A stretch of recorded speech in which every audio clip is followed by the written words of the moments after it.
Странските инвестиции ја раздвижија македонската економија, отворија нови работни места, но огромен е индиректниот бенефит за македонските компании. Со самото инвестирање овие странски компании бараат соработници од локалниот бизнис сектор. Денеска повеќе од 500 домашни компании соработуваат со компаниите од ТИР зоните, вели советникот за странски инвестиции Данчо Николовски. Огромно значењето. Ќе почнам од една единствена работа, од тоа дека бројката на невработеност континуирано се намалува во Македонија.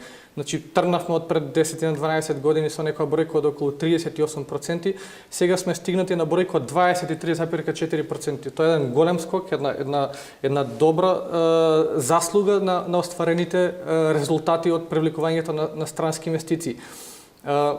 Оно што е битно да се знае, значи не е само намалувањето на невработеноста, него и покачувањето на животниот стандард за граѓаните на Македонија, кој што оди паралелно, нели, со намалувањето на невработеноста се зголемуваат и платите автоматски и се покачува животниот стандард за луѓето. Политичката криза во која Република Македонија се наоѓа веќе извесен период директно не влијаеше на одлуките на компаниите за инвестирање во нашата земја, бидејќи ни една компанија досега не се откажала од намерата да инвестира, но секако влијаеше на пролонгирање на периодот на преговори и конечно донесување на одлуката за инвестирање. Верувам дека со решавањето на кризата ќе се покачи самата доверба кај инвеститорите во однос на тоа дали да инвестираат во Македонија или да одложат или нели, оно што го разговаравме на почетокот.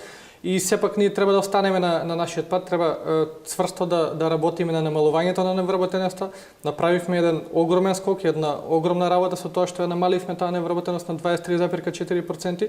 Меѓутоа не треба да бидеме задоволни со таа бројка. Треба да работиме на намалување на што е можно пониско, нели, доколку се дојде до едни 17-18% би било една солидна бројка, сепак, нели, тоа не е задоволително. Николовски вели дека секторот за привлекување на странски инвестиции постојано е во преговори со голем број на странски компании и дека во текот на 2017 година, покрај оние веќе најавените кои веќе ги започнале или ги започнуваат подготовките на своите капацитети во земјава, ќе има уште нови инвестиции.